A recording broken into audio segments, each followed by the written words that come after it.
SK teaching में आप लोग का स्वागत है। हम लोग एनसीईआरटी विज्ञान पढ़ रहे थे, जो कि क्लास 6 to लेकर 10th का निचोड़ था। एसके सर जी का बुक, जिसको हम लोग देख रहे थे। हम लोग क्लास 9th का देख रहे हैं वीडियो, जिसमें कि हम लोग जो है 7 चैप्टर तक कर चुके थे। आज जो है 8वां चैप्टर स्टार्ट हो रहा है विज्ञान में, जो कि फिजिक्स का चैप्टर है। ध्यान से देखिएगा। इससे पहले जो भी वीडियो नहीं देखे हैं उसको एक बार अच्छे से देख लीजिए। बीपीएससी टीआरई 4.0 के लिए बहुत लाभदायक वीडियो होगा आप लोग के लिए। एनसीईआरटी का टोटल फैक्ट है इसमें, ठीक है। अब यहाँ पर देखिए इस चैप्टर में क्या कहता है, बल तथा गति के नियम। बल जानते हैं, बल यानी फोर्स। पहले बल के बारे में जान लेते हैं। फोर्स जो है किसे कहते हैं, कहता है किसी वस्तु को खींचना या धकेलना बल कहलाता है। यहाँ पर देखिए इसका परिभाषा जो लिखा हुआ है, किसी वस्तु को कहता है, किसी वस्तु को खींचना या धकेलना क्या कहलाता है, बल। किसी भी वस्तु पर खींचेंगे या धकेलेंगे तो जो है वो क्या कहलाता है, वही बल कहलाता है। बल वह भौतिक कारक है जो किसी वस्तु की स्थिति बदलता है या बदलने का चेष्टा करता है। किसी भी वस्तु पर हम बल लगा करके उसकी स्थिति को क्या कर सकते हैं, बदल सकते हैं। जैसे कहीं पर कोई चीज़ रखा हुआ है या किसी को खींच करके एक जगह से दूसरी जगह ले जा सकते हैं बल लगा करके। वही कहता है बल वह भौतिक कारक है जो किसी वस्तु की स्थिति में बदलता है या बदलने का चेष्टा करता है। बल के परिभाषा न्यूटन के गति के पहला नियम से मिलता है। याद रखना पूछेगा, बल का परिभाषा जो है यानी सूत्र जो है न्यूटन गति के कौन सा नियम से मिलता है, पहला नियम से। इंपॉर्टेंट लाइन यहाँ पर है, पूछेगा ऑब्जेक्टिव में तो यही पूछेगा। तो याद रखना बल के परिभाषा न्यूटन के गति के पहला नियम से मिलता है, ठीक है। अब आगे देखिए कहता है संतुलित बल। बल जो होता है वो दो प्रकार का होता है, एक होता है संतुलित बल और एक होता है असंतुलित, ठीक है। संतुलित बल किसको कहेंगे, जब किसी वस्तु पर सभी दिशा से समान परिमाण के बल लगता है। जैसे कि मान लीजिए एक पिंड है इस तरह से, इस पर जो है कोई इधर बल लगा रहा है, मान लीजिए 5 न्यूटन का। इधर कितना न्यूटन का, 5 न्यूटन का। इधर से भी जो है, इधर से भी 5 न्यूटन का ही बल लग रहा है। तो यहाँ पर जो है इस पिंड पर जो बल लगा टोटल कितना हो गया, 5 न्यूटन इधर लगा और 5 न्यूटन इधर भी लगा। तो यहाँ पर देखिए समान लग रहा है बल। यहाँ पर एक तरह समान परिमाण बल लगता है तो कुल बल का योग शून्य होता है। यानी यहाँ पर जो बल का योग जो हुआ क्या हो जाएगा, शून्य हो जाएगा। यानी कि इधर दोनों तरफ 5-5 न्यूटन का बल लगा, कोई किसी को और नहीं खिंचाएगा। यहाँ पर इसी को क्या कहते हैं, संतुलित बल कहते हैं। उसी को क्या कहते हैं, संतुलित। और पूछेगा वह संतुलित बल किसे कहेंगे, जब कोई पिंड पर एक जो है इधर से मान लीजिए 10 न्यूटन का बल लगा, ठीक है, और इधर जो है मान लीजिए 5 न्यूटन का ही बल लगा, तो उसी को कौन सा बल कहेंगे, असंतुलित बल कहेंगे, ठीक है। दोनों तरफ अलग अलग बल लगे तो उसी को असंतुलित बल कहेंगे। तो यहाँ पर ध्यान दीजिएगा। आगे देखिए क्या कहता है, संतुलित बल से वस्तु की अवस्था एवं आकृति में परिवर्तन नहीं होता है। याद रखना, संतुलित बल से जो है उसकी अवस्था और आकृति में परिवर्तन नहीं होता है जी, ठीक है। यानी दोनों तरफ जो है 5-5 न्यूटन का बल लगा देंगे तो दोनों तरफ क्या हो जाएगा, समान हो जाएगा, उसका शून्य हो जाएगा योग, उसके बल का योग क्या हो जाएगा, शून्य हो जाएगा। इसलिए यहाँ पर आकृति और जो है और अवस्था नहीं बदलता है, याद रखना है। अगला कहता है जब बल अधिक होता है तो वस्तु के आकृति में परिवर्तन आ जाता है। सही बात है। यहाँ पर जब किसी भी वस्तु पर हम बल लगाएंगे तो उसका आकृति क्या हो जाएगा, आकृति में परिवर्तन आ जाएगा। वही कहता है, यहाँ पर लाइन लिखा हुआ है। अगला कहता है कि किसी वस्तु के एक समान गति या एक समान विराम को बनाए रखने के लिए संतुलित बल की आवश्यकता होती है। याद रखना है, किसी भी वस्तु को एक समान गति या एक समान विराम को बनाए रखने के लिए क्या कहता है, उसको कौन सा बल की आवश्यकता होती है, संतुलित बल। कौन सा बल, संतुलित बल। याद रखना है, संतुलित बल को प्रभावित करता है बाह्य बल एवं घर्षण बल। याद रखना है, संतुलित बल को पूछेगा कौन प्रभावित करता है, बाह्य बल एवं घर्षण बल। याद रखना है, ठीक है। अब यहाँ पर देखिए अगला असंतुलित बल। अब किसके बारे में पढ़ेंगे, असंतुलित बल। जब वस्तु पर असमान परिमाण के बल लगता है, जैसे बताए थे अभी 10 न्यूटन और 5 न्यूटन का जो बल लग रहा था उसी को क्या कहेंगे, असंतुलित बल। जब वस्तु पर असमान परिमाण के बल लगता है तो उसी को क्या कहते हैं, असंतुलित बल। इसी बल के कारण वस्तु की गति या अवस्था में परिवर्तन होता है। कौन सा बल, असंतुलित बल के कारण। इसी बल के कारण वस्तु में त्वरण उत्पन्न होता है। याद रखना है, वस्तु में जो त्वरण उत्पन्न होता है कौन सा बल के कारण, असंतुलित बल के कारण, ठीक है। अब यहाँ पर देखिए इसी तरह का यहाँ पर फिगर भी दे दिया है, आप लोग देख सकते हैं। यहाँ पर वस्तुओं को धकेल कर, खींच कर या ठोकर लगाकर उनकी गति की अवस्था को बदला जा सकता है, ठीक है, इस तरह से खेल के माध्यम से। अब आगे देखिए क्या कहता है, ध्यान दीजिएगा। यहाँ पर कहता है किसी, यहाँ पर है, यहाँ से कहता है गति का नियम पूछेगा, किसने दिया था? न्यूटन ने। कब दिया? 1687 ईस्वी में, अपने पुस्तक प्रिंसिपिया में। इंपॉर्टेंट लाइन है, पूछेगा गति संबंधित नियम किसने दिया था? न्यूटन ने दिया था। कब दिया था? 1687 ईस्वी में। पुस्तक कौन सा? प्रिंसिपिया नाम का एक पुस्तक था, उसी में दिया हुआ है। ठीक है, गति का प्रथम नियम, गति का प्रथम नियम जो है पूछता है, तो उसके लिए हम लोग को जड़त्व के बारे में पहले समझना होगा। उसके बारे में क्या समझना होगा? जड़त्व। जड़त्व समझते हैं कि यहाँ पर देखिए जड़त्व के बारे में दिया होगा इसके नीचे में, यहाँ पर देख लीजिए जड़त्व या द्रव्यमान। कहता है किसी वस्तु की अपनी अवस्था के परिवर्तन का तिरछा करने की प्रवृत्ति को ही जड़त्व कहते हैं। ठीक है, तो यहाँ पर देखिए इसका बल का इसके बाद जो है प्रथम नियम को अच्छे से देख लीजिए। न्यूटन गति का प्रथम नियम देखिए क्या कहता है, ये तो बता चुके हैं कि यहाँ पर 1687 में प्रिंसिपिया नाम का पुस्तक, गति का प्रथम नियम। कहता है यदि कोई वस्तु गति में है तो गति में ही रहना चाहता है, या विराम में है तो वह विराम में ही रहना चाहता है, जब तक कोई बाह्य कार्य नहीं करता है। जब तक बाह्य कोई असंतुलित बल जो है कार्य नहीं करता है, तो जो है अपने अवस्था को बनाए रखना। जैसे हम अभी बैठे हैं तो सोचते हैं कि बैठे रहना चाहते हैं।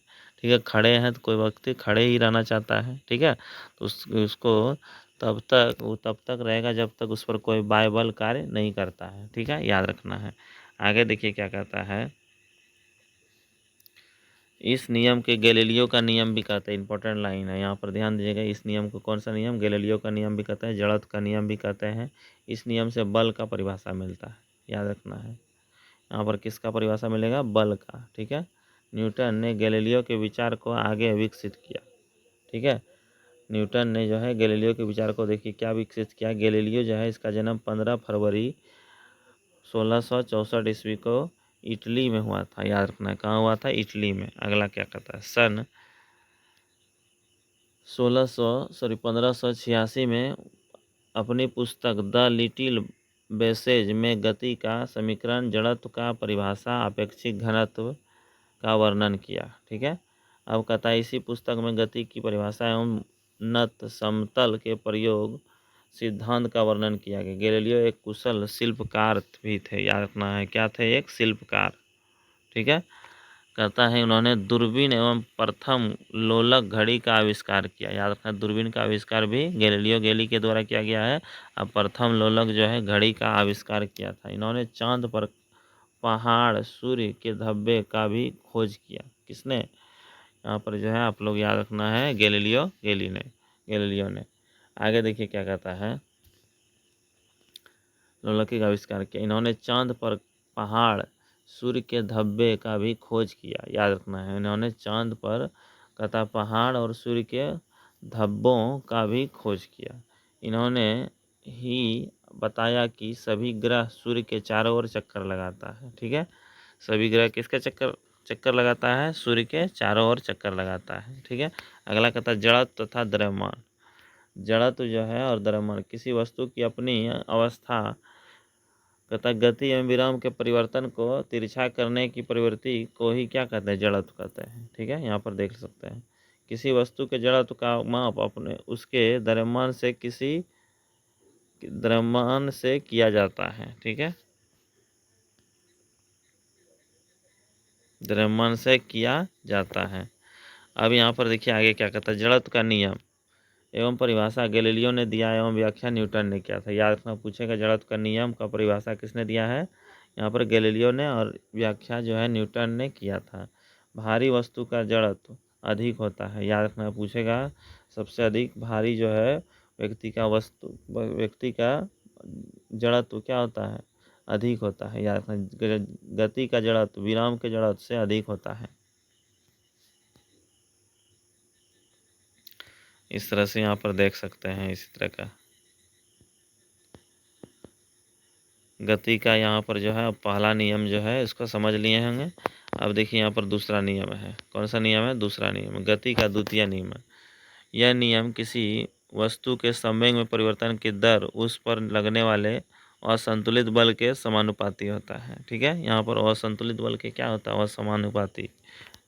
समानुपाती होता है। ठीक है, एफ जो है समानुपाती एम भी माइनस एम यू बटा टी। ठीक है, अब आगे देखिए क्या कहता है। इस नियम के अनुसार उस अधिक वेग प्राप्त करने के लिए अधिक बल की आवश्यकता होती है, याद रखना है। ठीक है, किसकी आवश्यकता होती है? अधिक बल की आवश्यकता होती है। ठीक है, अब यहाँ पर ध्यान दीजिए आगे क्या कहता है। बल द्वारा ही संवेग के परिवर्तन किया जाता है। संवेग में परिवर्तन केवल बल के परिमाण से ही नहीं होता है, बल्कि इस पर समय से है। जितने समय तक बल लागू रहा, इस नियम से वस्तु पर लगने वाले बल को अपने ही विधि सूत्र प्राप्त होता है। ठीक है, यहाँ पर देख लिए आप। अब देखते हैं संवेग के बारे में। किसके बारे में? संवेग। इसके बारे में सर्वप्रथम न्यूटन ने बताया। इसने के बारे में न्यूटन ने बताया कि यह द्रव्यमान एवं वेग का गुणनफल है। ठीक है, द्रव्यमान एवं वेग का क्या है? गुणनफल है। यह गति की मात्रा को दर्शाता है। संवेग एवं सदिश राशि। संवेग एक कौन सा राशि है? सदिश राशि है। कौन सा राशि है? संदेश राशि है। ठीक है, अब जो है आगे देखिए यहाँ पर इसी तरह से क्या कहता है। संवेग एक कौन सी राशि है? सदिश राशि है। यहाँ पर एक फॉर्मूला तैयार होता है, P बराबर एम भी। P बराबर एम भी। P से क्या हुआ? यहाँ पर संवेग, M से द्रव्यमान, ठीक है, मास, और U से यूनिट, इकाई। ठीक है, उसको अच्छे से देखिए। अब देखिए आवेग के बारे में पढ़ाएंगे। किसके बारे में? आवेग पर जो है।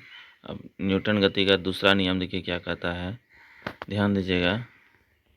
कहता है कि न्यूटन गति का दूसरा नियम, यह नियम किसी वस्तु के संवेग में परिवर्तन की दर पर लगने वाले असंतुलित बल के समानुपाती होता है।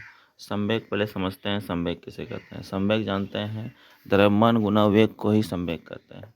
यानी कि द्रव्यमान गुना वेग को ही क्या कहते हैं? संवेग। याद रखना है। तो यहाँ पर जो है द्रव्यमान यानी मास और वेग यानी भी, यहाँ पर वेलोसिटी, उसी के वेग को ही क्या कहते हैं? संवेग। तो यहाँ पर संवेग में क्या कहता है? संवेग में परिवर्तन की दर, परिवर्तन जब भी होगा तो यहाँ पर एम भी माइनस एम यू, यानी कि अंतिम वेग माइनस प्रारंभिक वेग, और दर मतलब समय होता है, उसी को समानुपाती, किसका चिन्ह है? समानुपाती। इसी को क्या कहते हैं? संवेग। यहाँ पर इसीलिए इसको न्यूटन गति का यही दूसरा नियम हुआ। इस नियम के अनुसार कहता है वेग प्राप्त करने के लिए अधिक बल की आवश्यकता होती है। बल द्वारा ही संवेग को परिवर्तन किया जा सकता है। अब आगे देखिए क्या कहता है। संवेग में परिवर्तन केवल बल के परिमाण में नहीं होता है, बल्कि उस समय से है। जितने समय तक बल लागू रहा, इस नियम से वस्तु पर लगने वाले बल को मापने की विधि सूत्र प्राप्त होती है। हम बताए थे आप लोग को कि न्यूटन गति का पहला नियम से जो है हम लोग बल की परिभाषा जानते हैं। ठीक है, इसके बाद फिर इससे सूत्र प्राप्त होता है। किससे? न्यूटन गति के दूसरे नियम से। ठीक है, याद रखना है। यहाँ पर देखिए इसके इसके बारे में सर्वप्रथम न्यूटन ने बताया था। यह द्रव्यमान एवं वेग का गुणनफल होता है। अभी बताए थे संवेग जो होता है द्रव्यमान और वेग का क्या होता है? गुणनफल होता है। यह गति की मात्रा को बताता है। संवेग एक सदिश राशि है। संवेग पूछेगा कौन सी राशि है? सदिश राशि। यानी P से संवेग को सूचित करेंगे। ठीक है, M गुना भी। अब पढ़ते हैं आवेग के बारे में। आवेग देखिए इम्पल्स जिसको कहते हैं। देखिए क्या है, जब कोई बड़ा बल किसी वस्तु पर कम समय के लिए लगता है तो आवेग उत्पन्न होता है। जैसे आवेग यानी भार या बल की मात्रा को बताता है। आवेग एक सदिश राशि है। जिस तरह से संवेग क्या था? सदिश राशि, उसी तरह से आवेग भी क्या है? एक सदिश राशि है। ठीक है, आवेग बराबर बल गुना समय अंतराल। ठीक है, अब यहाँ पर जो है आगे देखिए इसी तरह से, और अभी ये दूसरा नियम हो गया। अब तीसरा नियम पर आएंगे। यहाँ पर देख रहे हैं इसका एग्जाम्पल दिया हुआ है कुछ इस तरह से फिगर बना करके। क्रिकेट के खेलने में कैच लपकने के लिए क्षेत्ररक्षक गेंद के साथ अपने हाथ को धीरे धीरे पीछे की ओर खींचता है। क्यों खींचता है? ताकि समय बढ़ जाए। समय बढ़ने से जो है उसको चोट कम लग जाए। ठीक है, यही न्यूटन गति का क्या है? तीसरा नियम है। अब गति का दूसरा नियम है।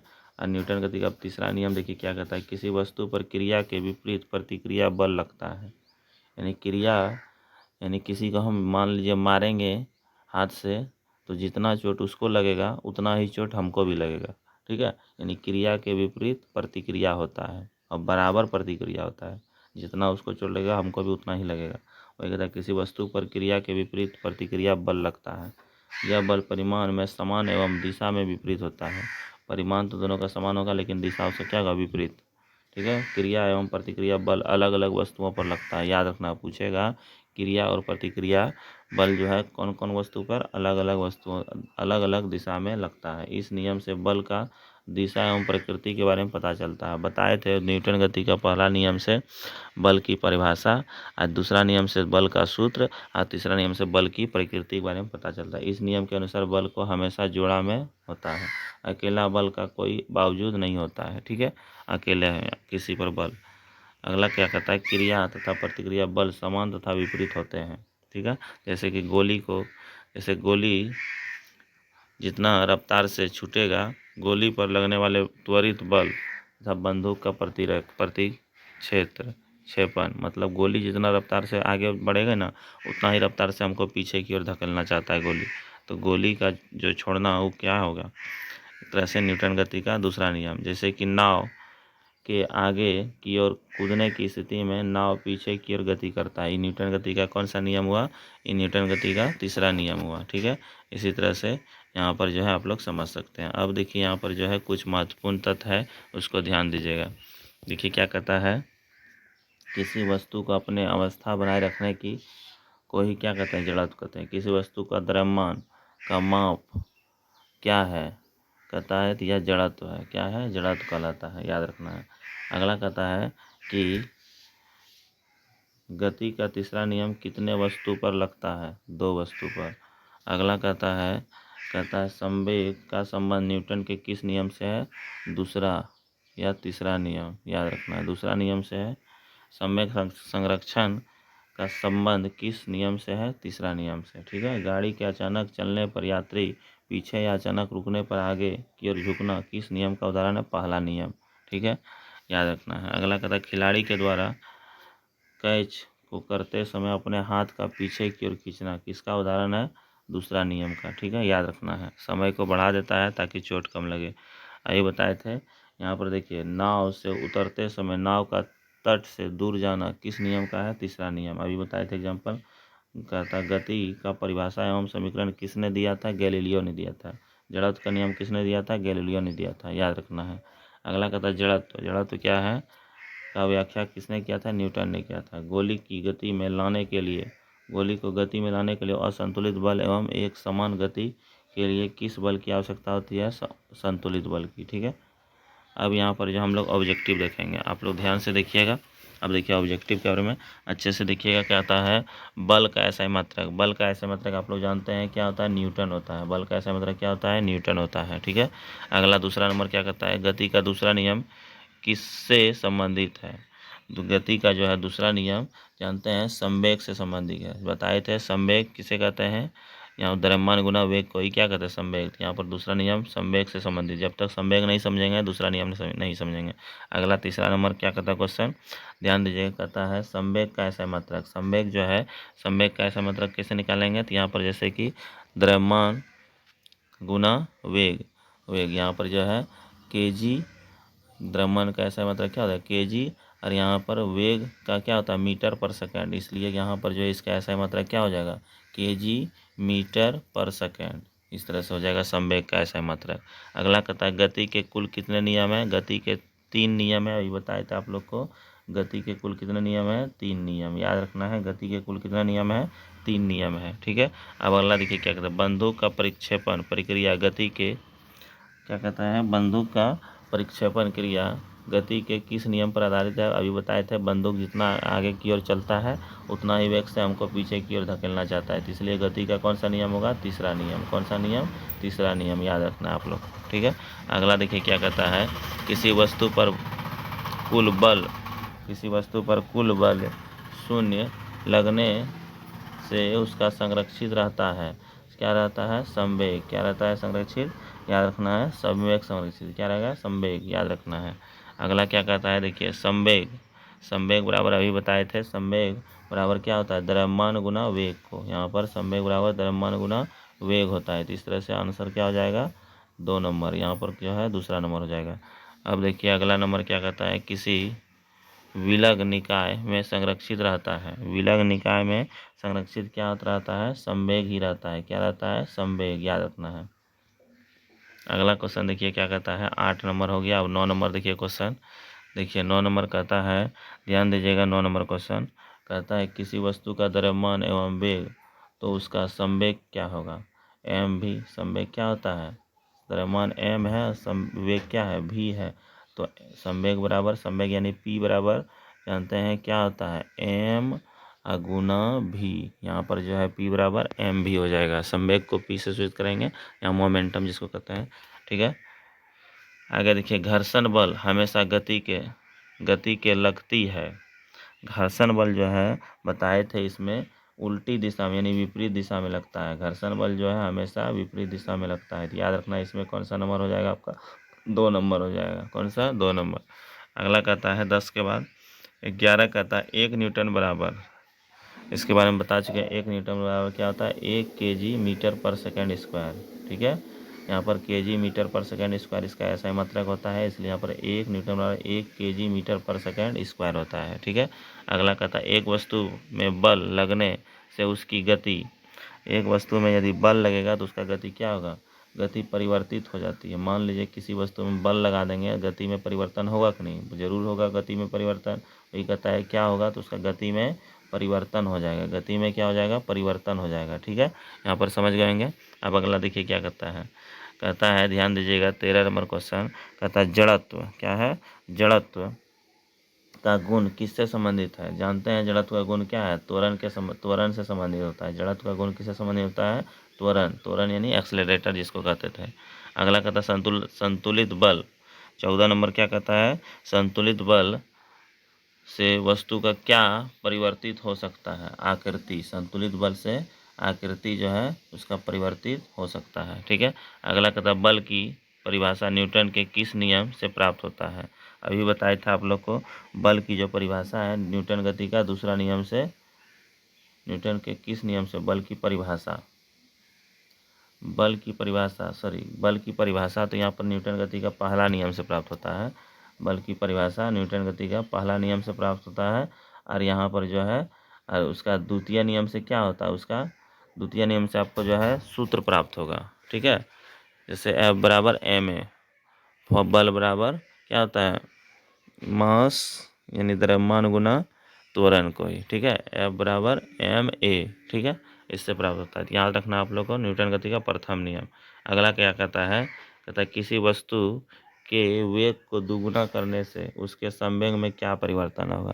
वेग को यदि हम क्या करते हैं, दुगुना कर देंगे तो उसका संवेग भी क्या होगा, दुगुना हो जाएगा। संवेग में क्या परिवर्तन होगा, अंतर आ जाएगा, दुगुना हो जाएगा उसका संवेग भी, ठीक है, वेग दुगुना हो जाएगा। तो अगला कहता है बल या त्वरण से हमें प्राप्त होता है। बल या त्वरण से पूछेगा हमें क्या प्राप्त होता है, तो बल या त्वरण से क्या होता है, द्रव्यमान, ठीक है।